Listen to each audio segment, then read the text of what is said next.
E hoje a palavra que eu vou trazer para vocês veio de uma experiência que eu tive, que eu já contei no culto, que foi um sonho. Eu sonhei que eu estava cheia do Espírito Santo e falava com muita autoridade. E eu acordei e fiquei muito feliz por conta disso. Então, o Espírito Santo me deu essa palavra e hoje começa a série, que serão 3 pregações, que se chama Atos de Poder. Na verdade, são ações do Espírito Santo no livro de Atos. Amém? E a primeira ação do Espírito Santo no livro de Atos, então, é trazer poder na palavra. Poder na palavra. Porque quando nós temos uma visitação especial do Espírito Santo de Deus, algumas coisas acontecem na nossa vida. E uma delas é nos trazer poder na palavra. A nossa palavra passa a ser uma palavra especial, com muita autoridade. Vocês se lembram como Jesus era avaliado? Né? As autoridades espirituais da época, os sacerdotes e fariseus, o invejavam porque ele tinha muita autoridade na palavra. Ele parava as multidões, porque Jesus estava cheio do Espírito Santo e ele transmitia a palavra com autoridade. Então hoje eu quero falar sobre isso, sobre essa ação do Espírito Santo em nossas vidas, nos trazendo autoridade na palavra e fazendo algo especial. Porque todas nós, algumas têm dom de ensino, outras têm dom da profecia, Deus nos usa na palavra, mas quando o Espírito vem e nos enche de forma especial, vem aquele poder através da nossa palavra. Amém? Então eu quero falar sobre isso. E Deus quer derramar em cada uma de nós nesse tempo. O Espírito Santo vem com grande mover sobre as nossas vidas. Todas nós, quando aceitamos a Jesus Cristo, a gente é batizado no Espírito Santo e esse batismo nos insere no corpo de Cristo. Então, quem aceitou Jesus como Salvador já tem o Espírito Santo, mas é diferente quando o Espírito Santo se manifesta, quando o Espírito Santo nos visita e nos dá uma experiência de enchimento. E é isso que nós estamos orando nesses dias aqui nessa igreja, porque todos terão autoridade na palavra. Quando isso acontecer, eu creio que já está acontecendo, como Deus me mostrou, né, no sonho, está acontecendo na minha vida, na vida de muitas mulheres aqui, mas todas precisam desejar isso. Você deseja? Amém? Você que está conosco online também deseja isso na sua vida. Que o Espírito Santo nos visite, nos faça uma visita e traga essa autoridade. Poder na palavra. Jesus um dia lhe disse assim: errais, não conhecendo as Escrituras nem o poder de Deus. Então, nós acertamos quando a gente conhece as Escrituras e o poder. Esse combo de Escritura, conhecimento da palavra e o poder manifesto na palavra, isso é uma dupla perfeita, não é? Onde você tem autoridade e manifesta poder através da palavra. Então, Deus quer nos usar com poder para que nós possamos ministrar as Escrituras, a palavra de Deus. Amém? E eu quero citar aqui no livro de Atos, a gente vê isso muitas vezes, com muita clareza, na vida dos apóstolos, na vida de homens, na vida de toda a comunidade, né, de convertidos da igreja primitiva. Em primeiro lugar, eu quero falar na vida de Pedro. Porque Pedro foi o apóstolo que recebeu autoridade para ser líder sobre a igreja em Jerusalém. Quando Jesus morreu, ressuscitou, foi assunto aos céus, ele deixou essa autoridade para Pedro. Né? A igreja primitiva nasceu em Jerusalém, na descida do Espírito Santo. E Pedro ficou líder daquela comunidade. E Pedro teve suas palavras de maneira poderosa confrontando todo o sistema daquela época. Qual era o sistema? Era um sistema de religiosidade, tanto é que os líderes judaicos, não aceitaram Jesus porque eles ficaram presos à religiosidade da época. E eles não foram capazes de ver além, né, das Escrituras, eles não foram capazes de ver o que as Escrituras revelavam, porque as Escrituras revelavam sobre Jesus, mas eles foram cheios de pecado, né, de inveja contra aquela autoridade maravilhosa que Jesus se levantou, e eles não enxergaram isso, e eles foram aqueles que crucificaram a Jesus. A semana passada, a Mariana pregou sobre a ressurreição de Lázaro. Aquele milagre maravilhoso que Jesus fez, no 4º dia ressuscitou a Lázaro. Aquilo chegou de tal maneira em Jerusalém, que dias depois, quando Jesus entrou em Jerusalém para celebrar a Páscoa, ele foi o quê? Aclamado como rei.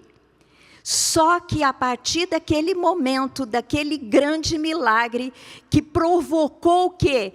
No povo, ele é o Filho de Deus, o Messias que nós esperávamos. Então, eles intentaram, e a partir daquele momento, eles programaram e planejaram a morte de Jesus. Então, Pedro, ele é levantado em autoridade para, quando ele é imbuído, então, do Espírito Santo de Deus, com a liderança da igreja, a lutar contra esse sistema de religiosidade. Teve um momento que Pedro estava indo para o templo orar, porque eles nasceram, a igreja nasceu, e eles não deixaram a adoração no templo. Eles se reuniam nas casas, no domingo, né, que era o dia da ressurreição, mas no sábado eles iam nos templos, eles faziam adoração, eles aprendiam as escrituras no templo. Então Pedro estava indo para o templo, e aí ele encontra um paralítico nas portas do templo. E ele pede então para que Pedro dê algum dinheiro para ele. E o que Pedro diz? Ele diz, olha, eu não tenho prata nem ouro, mas o que eu tenho eu te dou. Levanta e anda. E aí ele andou e entrou no templo, e foi aquele alvoroço, porque o paralítico que ali estava há anos e anos foi curado da sua, amém? Glória a Deus, da sua paralisia. E Pedro entrou então no templo e traz uma grande pregação, e muitos se convertem ali naquele momento. E o que eles fazem? Eles prendem a Pedro, e ele passa a noite na prisão. No dia seguinte, ele vai ser arguído pelos líderes. Então, está lá em Atos 4:8. Quando ele foi arguído, o que vocês estão fazendo? Vocês estão falando da ressurreição? Vocês estão falando que Jesus ressuscitou? Isso é mentira, isso é balelas. Confrontava aquele sistema religioso. O que Pedro diz? Atos 4, de 8 e 9. Então Pedro, cheio do Espírito Santo, lhes disse: autoridades do povo e anciãos, visto que hoje somos interrogados a propósito do benefício feito a um homem enfermo e do modo por que foi curado, aí ele traz toda aquela explicação sobre Jesus. Ele diz, olha, vocês estão me arguindo sobre o homem que recebeu um benefício e que foi curado. Então, eu digo a vocês, e o Espírito Santo encheu naquele momento. E ele, cheio do Espírito Santo, começa então a pregar para aqueles homens. No versículo 4:12, ele diz assim, ele diz muitas coisas sobre Jesus, mas ele chega a seguinte grande conclusão. Ele diz assim: e não há salvação em nenhum outro, porque abaixo do céu não existe nenhum outro nome dado entre os homens pelo qual importa que sejamos salvos. E no versículo 13, a gente observa que eles olharam e se admiraram. E diz assim o texto: ao verem a intrepidez de Pedro e João, sabendo que eram homens iletrados e incultos, admiravam-se. e reconheceram que haviam eles estado com Jesus. Olha que coisa. Foi aquele poder daquelas palavras. O Espírito Santo os encheu de forma especial e a palavra foi impactante. Que eles chegaram à conclusão, olha, um homem...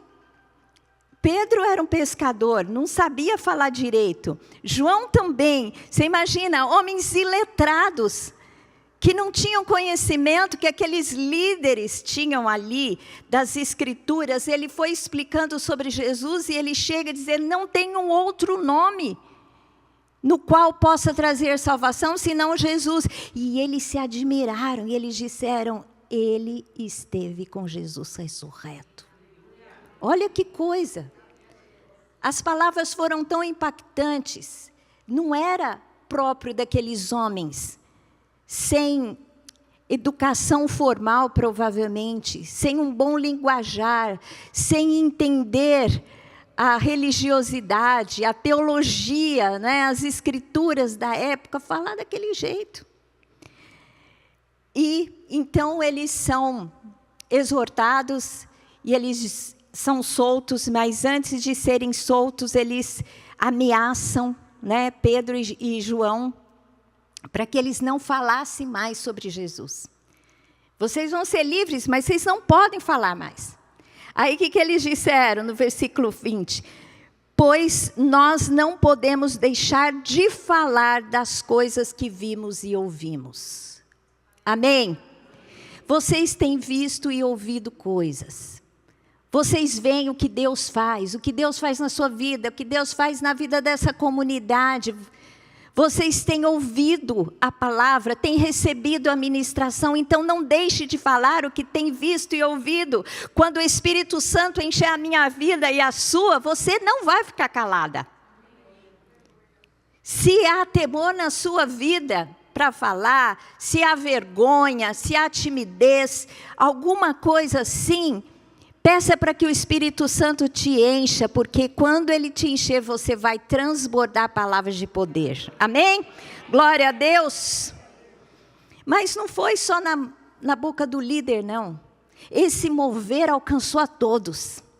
A primeira pregação, lá quando eles foram cheios do Espírito Santo e começaram a falar em línguas, né? Línguas daqueles povos, e todos se agruparam, e Pedro fez o grande sermão, 3.000 pessoas se converteram.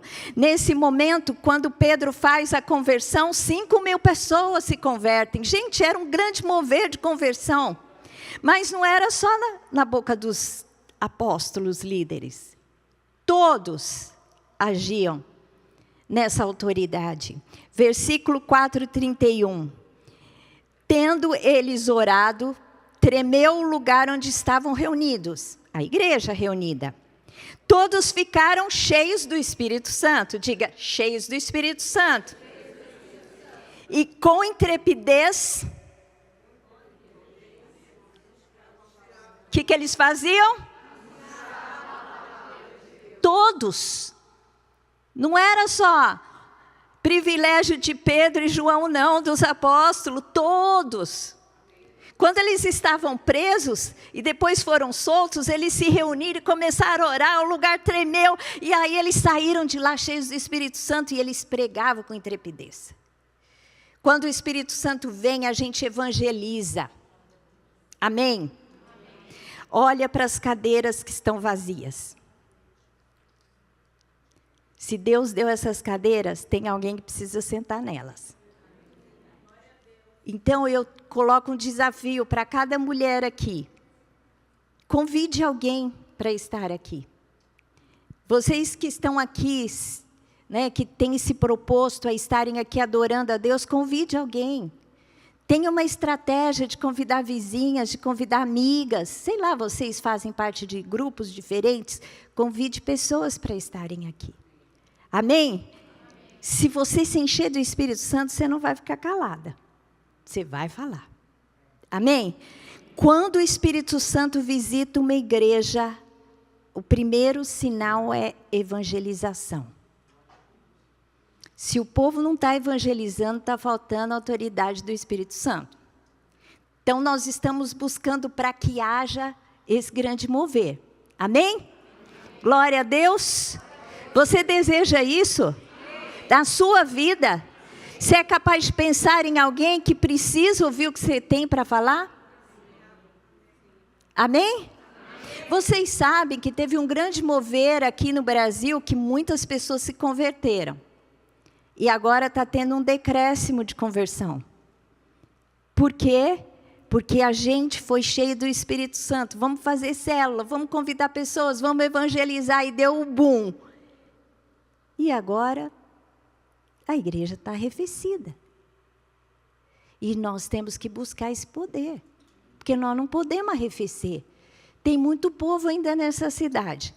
Nessa cidade, nessa nação e outras nações da terra. Amém? Glória a Deus. Com intrepidez. Depois disso, gente, teve uma grande perseguição. A gente sabe que houve a morte de Estevão, que foi um dos discípulos muito importantes. Ele foi apedrejado e foi morto. E houve uma grande perseguição na igreja de Jerusalém. Deus permitiu, porque Deus falou, vocês vão e vão evangelizar, não é? Jerusalém, a Judéia, a Samaria, até os confins da terra. E o povo ficou confortavelmente em Jerusalém, ninguém queria sair. Vocês conhecem essa história? A gente fica confortável, aqui é tão gostoso, né? Conversar, tomar cafezinho com a irmã, depois aqui dos Juntas em Oração, que você não quer nenhuma estranha no seu ninho, né? Então, foi o que aconteceu. Aí Deus mandou a perseguição, não ele, né? Ele permitiu e o povo foi indo. Olha, Atos 8, de 1 a 6. Saulo consentia na sua morte, na morte de Estevão. Naquele dia, levantou grande perseguição contra a igreja em Jerusalém. E todos, exceto os apóstolos, foram dispersos pelas regiões da Judéia e Samaria. E alguns piedosos sepultaram Estevão e fizeram grande pranto sobre ele. Saulo, porém, assolava a igreja, entrando pelas casas e arrastando homens e mulheres, encerrava-os no cárcere. Entre mentes, os que foram dispersos iam por toda parte, pregando a palavra. Pregando a palavra. Filipe, descendo de Samaria, anunciava-lhes a Cristo. As multidões atendiam unânimes às coisas que Filipe dizia, ouvindo-as e vendo os sinais que ele operava. Quer dizer, o povo foi pregando a palavra. Então, você vai sair dessa tarde aqui pregando a palavra. Amém? Nós vamos sair, eu e você. Eu me incluo nisso também. A gente tem que ter esse amor pelas vidas. Amor pelas vidas. Porque se a gente tiver amor pelas vidas, a gente vai pensar que se nós não falarmos, aquela pessoa pode ter a eternidade longe de Deus, não é? Então, a gente precisa amar as vidas e ser cheio do Espírito Santo para pregar o Evangelho. Então, não foi privilégio só dos apóstolos, porque os apóstolos ficaram em Jerusalém. Deus falou, os apóstolos vão ficar aqui, o povo vai sair pregando. E muitos saíram pregando, e a igreja foi crescendo. Tanto é que Paulo, quando ele sai nas viagens missionárias, ele fundou algumas igrejas, mas algumas já existiam, ele só chegou para consolidar, porque aqueles que foram dispersos já foram evangelizando e as igrejas foram nascendo. Amém? Pois eu quero falar de Estevão, gente. Estevão não foi um dos apóstolos, foi um discípulo. E ele foi um homem cheio de autoridade na palavra. Ele testemunhou. Vocês lembram?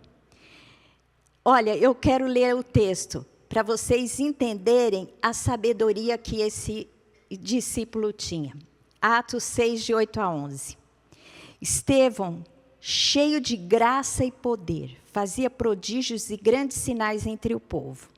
Levantaram-se, porém, alguns dos que eram da sinagoga, chamada dos libertos, dos sirineus, dos alexandrinos e os da Cilícia e Ásia, e discutiam com Estevão. Ou seja, Estevão era uma pessoa que ele tinha poder na palavra, tinha muita autoridade, palavra de vida. Então, muita gente se juntava para discutir com ele, que ele era um grande sábio. E não podiam resistir à sabedoria e ao Espírito. Ele estava cheio do Espírito Santo, por isso ele tinha aquela grande sabedoria, o qual ele falava. Então subornaram homens que dissessem: temos ouvido este homem proferir blasfêmia contra Moisés e contra Deus. Pagaram homens para difamá-lo, né? Agora, vamos ler a partir do versículo 54. Ouvindo eles isso, enfureceram-se no seu coração e rilhavam os dentes contra ele. Nessa discussão, eles não podiam ganhar de Estevão, não ganhavam de Estevão na discussão. Porque ele falava com sabedoria, cheio do Espírito Santo. Aí eles queriam matar ele, e mataram. Mas Estevão, cheio do Espírito Santo, eles começaram a apedrejar Estevão, né? Mas Estevão, cheio do Espírito Santo, fitou os olhos no céu e viu a glória de Deus e Jesus que estava à sua direita. Imagina, começaram-se a discussão, eles perderam no argumento. O que eles fizeram? Contrataram gente para blasfemar, né, para mentir contra ele, falaram que ele blasfemava contra Deus. E então, ao apedrejá-lo, eles se reuniram para apedrejar a Estevão, e naquele momento, Estevão olha para os céus e tem uma visão espiritual. Ele vê o trono de Deus e Jesus à sua destra. E aqui, olha que coisa linda, e disse, ele não teve a visão e ficou quieto, não. Ele proclamou aquilo que ele estava vendo. Eis que vejo os céus abertos e o Filho do Homem em pé à destra de Deus. Ele viu, ele podia ter guardado aquela visão para ele, mas ele estava cheio, ele queria que eles vissem o que ele estava vendo. Ele quis transmitir a glória de Deus naquele momento, e ele disse. Gente, essas palavras devem ter sido tão cheias de poder e autoridade, que olha assim, olha aqui. E disse, eis que vejo os céus abertos e o Filho do Homem em pé à destra de Deus. Eles, porém, clamando em alta voz, taparam os ouvidos. Aquele relato, não sei se foi alto, se foi baixo, aqui não fala altura, mas com certeza foi um relato cheio de poder. Que eles ficaram tão incomodados que eles começaram a gritar para não ouvir mais e tamparam os ouvidos àquela palavra. Então, minhas queridas, é isso que nós temos que buscar. Eu fui muito encorajada preparando essa palavra para que eu buscasse esse poder na minha palavra. Amém? Porque diante da palavra tem duas reações. Quando você pregar para alguém, vai ter duas reações. Vai ter aquela que aceita e vai ter aquela que vai se incomodar a ponto de falar e gritar com você ou fechar os ouvidos. E não pensa que é problema seu, não. Porque Jesus, quando estava na cruz, um aceitou e o outro zombou. Um enxergou que lá naquela cruz, maltrapilho, morrendo, ele enxergou o rei ali. E o outro maldisse. Então, quando você falar, não se importe com o resultado. Porque vai ter aquele que vai aceitar e vai se converter, e vai ter aquele que vai gritar com você, ainda tapar os ouvidos e ainda te xingar. Agora, se Jesus suportou isso, se Estevão suportou isso, nós também temos que suportar. Amém? Muitas vezes, pode aplaudir ao Senhor. Muitas vezes, o que acontece com a gente, sabe o que é? A gente se preocupa com a nossa imagem. E quando somos rejeitados, a gente se incomoda com a rejeição. Gente, no mundo de hoje, muita gente vai te rir da sua cara. Vai ter gente que vai aceitar, vai ter gente que vai rir, mas o poder da sua palavra vai incomodar para sim ou para não. Amém? Amém? Glória a Deus. Poder na palavra, palavra de vida, mas olha que coisa tremenda. Aqueles homens ali tamparam os ouvidos e o que eles fizeram? Gritaram para não ouvir. Mas aquela palavra gerou vida. Olha que coisa tremenda. Gente, escutam só. Estevão, e apedrejaram Estevão, que invocava e dizia: Senhor Jesus, recebe o meu espírito. Então, ajoelhando-se, clamou em alta voz. Até esse momento, não fala se ele estava falando baixo ou alto. Mas nesse momento que ele estava para morrer, porque ele estava sendo apedrejado e ele sentiu a morte chegando, ele se ajoelhou e gritou: Pai, não lhes impute este pecado. Alto. E esse grito, essa palavra, foi uma palavra de vida. Porque naquele momento, sabe quem nascia? Saulo. O grande apóstolo às nações, Paulo. Porque Paulo estava lá, consentia na sua morte. E ficou com as vestes dele. Naquele momento, depois diz que Saulo pegou as cartas e foi para Damasco, logo em seguida. Não sei quanto tempo ali, a Bíblia não relata. Mas essa palavra gerou o quê? A conversão de Saulo. Saulo estava lá, ficou com as vestes de Estevão. E ele ouviu aquela palavra, ele sai de lá e no caminho dele a Damasco, Jesus aparece para Saulo. Quem você acha que ouviu essa oração aqui? Jesus. Ele teve a visão de Jesus e ele falou para Jesus. Ele teve o mesmo sentimento que Jesus. Ele não teve raiva daquelas pessoas que não estavam ouvindo ele. Mas ele clamou por amor a salvação das pessoas.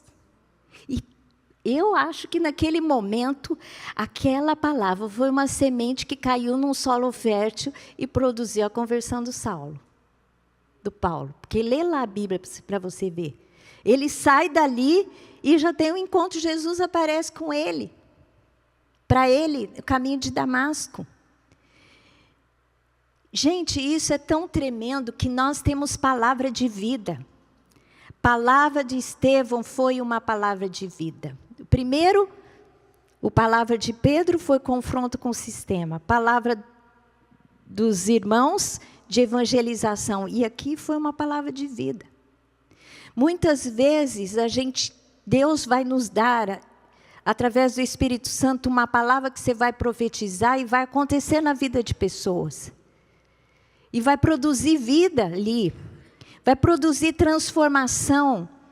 A nossa palavra tem poder de vida. Então, o que você deseja para você, que você deseja para o outro, você tem que declarar. Fale, profetize. Porque as suas palavras têm poder de vida. Amém? Então, você diz, por exemplo, tem muita gente que nós estamos fazendo as lives, ore pela minha família, ore por isso, ore por aquilo. Se você está orando por alguém, você tem que profetizar na vida daquela pessoa. A transformação, a conversão, começa a falar, não começa a reclamar, porque ele é isso, ele é aquilo, e fica falando tanta coisa negativa que aquela pessoa não transforma. Você tem que declarar a bênção, declarar a bênção, declarar a bênção, declarar o perdão. Cuidado com o que você fala. Temos poder nas nossas palavras, nós geramos vida ou morte nas nossas palavras. Então vamos fazer como Estevão, não importa a situação, ele estava ali morrendo, ele teve um ato pegou força não sei da onde, quer dizer, eu sei. Não foi dele mesmo, porque ele já estava quase morrendo, provavelmente sem nenhuma força, cheio de dor. Foi um clamor que veio do Espírito Santo. E alcançou o reino espiritual, e o Senhor disse amém, e aconteceu. Amém? Amém. Glória a Deus. E depois eu quero falar então sobre Paulo, grande apóstolo Paulo. Paulo usou palavras apologéticas, de defesa da fé e ensino. Então, recapitulando com vocês, primeiro eu falei sobre palavras de Pedro, palavras de confronto com o sistema. Deus vai nos dar a palavra para que nós possamos confrontar o sistema que nós temos que enxergamos no mundo. Que hoje tem tanta lacração, né? Contra a família, contra o casamento, contra a fé, contra tantas coisas que a gente, às vezes, tem medo, muitas vezes, de confrontar. Não, a gente tem que confrontar o sistema, tem que falar contra. Quando alguém se posicionar e você ouvir e ficar calada, Deus não se agrada disso, você tem que falar. Houve alguém, tem tanta gente que tem coragem de falar tanta besteira, e a gente que tem a verdade fica quieta. É ou não é? Se alguém falar alguma coisa, você fala, não, não é assim não. Então, a gente tem que se posicionar, gente. Tem que parar de ficar quieto. A gente tem que falar.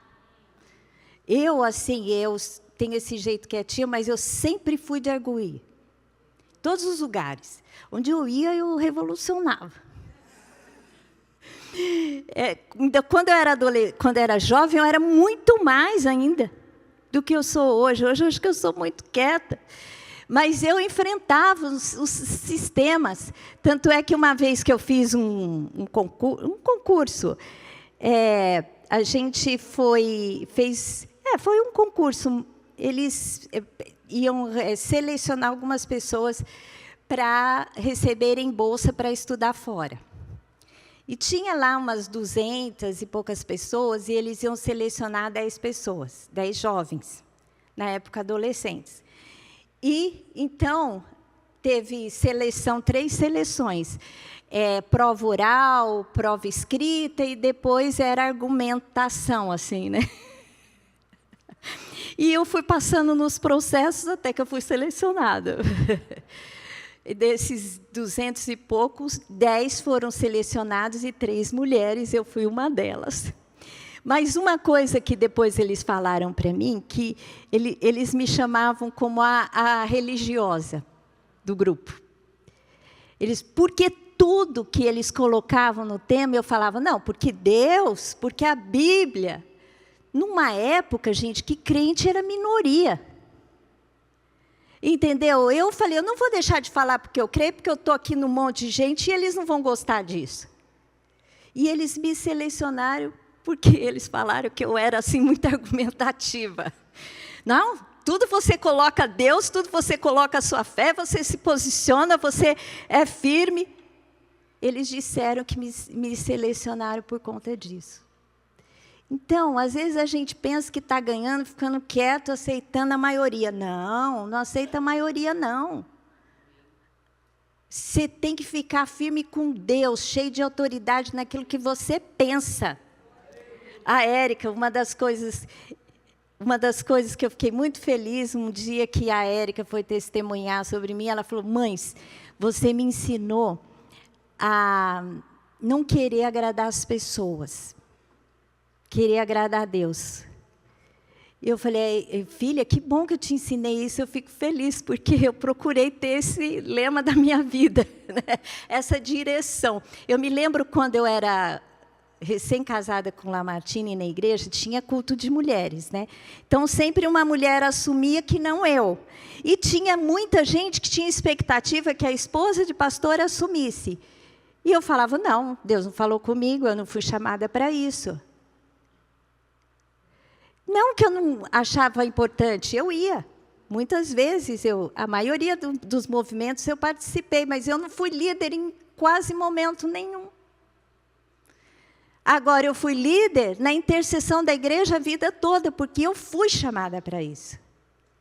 Então, eu penso assim, eu não vou fazer coisas para o homem me aplaudir, eu vou fazer coisas que Deus me chama para ser. Amém?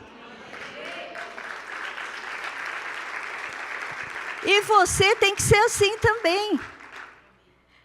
esses homens na igreja primitiva, gente, eles pagaram um preço para nós chegarmos até aqui, para o evangelho chegar até aqui. Gente, eu estou falando demais. Agora eu vou terminar com Paulo.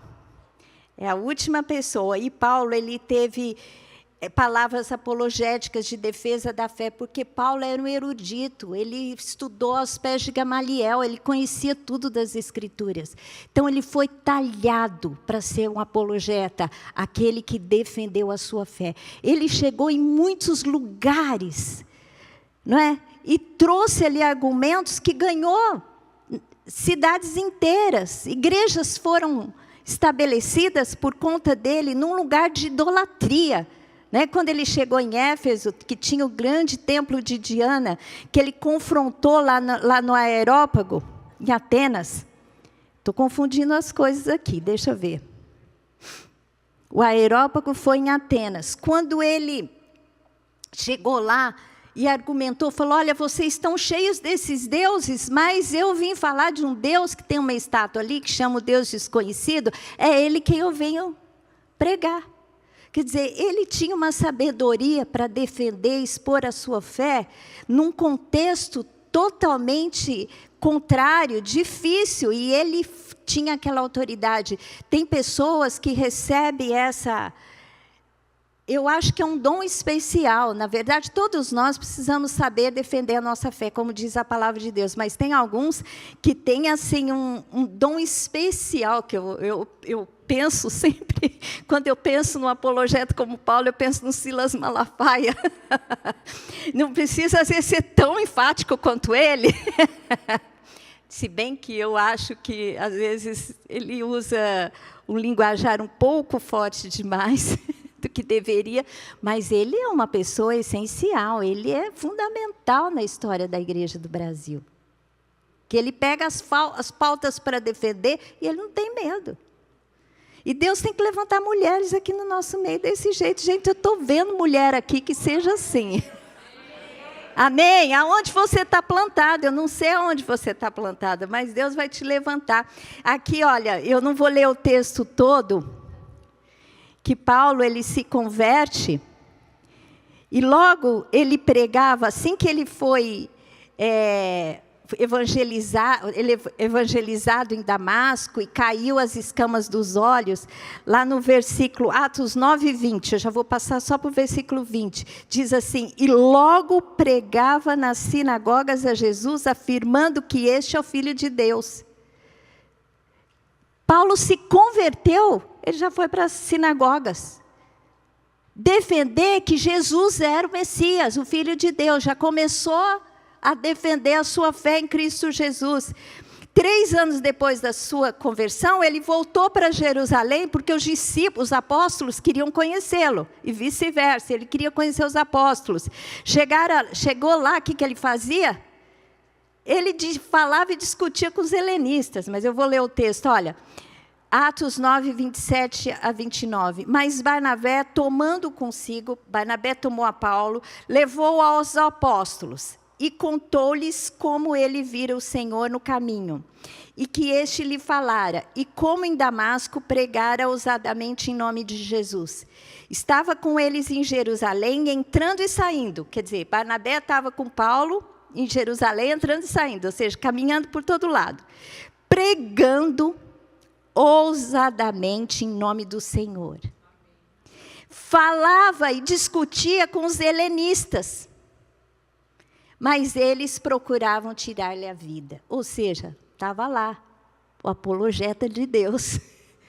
E onde ele ia, ele entrava e saía, pregava e defendia, e não tinha ninguém que pudesse parar. A gente quer citar também, depois de 5 anos, ele em Jerusalém, ele foi e pregou para uma numerosa multidão. E partiu Barnabé para Tarso à procura de Saulo. Tendo encontrado, levou-o para Antioquia. E por todo um ano se reuniram naquela igreja e ensinaram numerosa multidão. Era outra maneira que Deus usava Paulo na palavra. Ele ensinava também. Ensinou em Antioquia. Depois de Jerusalém, ele voltaram para Antioquia e ele ensinava numerosa multidão. Na cidade de Corinto também, Atos 18, 9 a 11 diz: teve Paulo durante a noite uma visão em que o Senhor lhe disse: não temas, pelo contrário, fala e não te cales, porque eu estou contigo e ninguém ousará fazer-te mal, pois eu tenho muito povo nesta cidade. E ali permaneceu 1 ano e 6 meses, ensinando entre eles a palavra de Deus. Ou seja, ele confrontava para pregar, né, discutia, tinha argumentos, mas aquele que ele acolhia como membro da igreja, ele ensinava, que é um outro aspecto muito importante no poder da palavra que o Senhor derrama sobre as nossas vidas. Amém?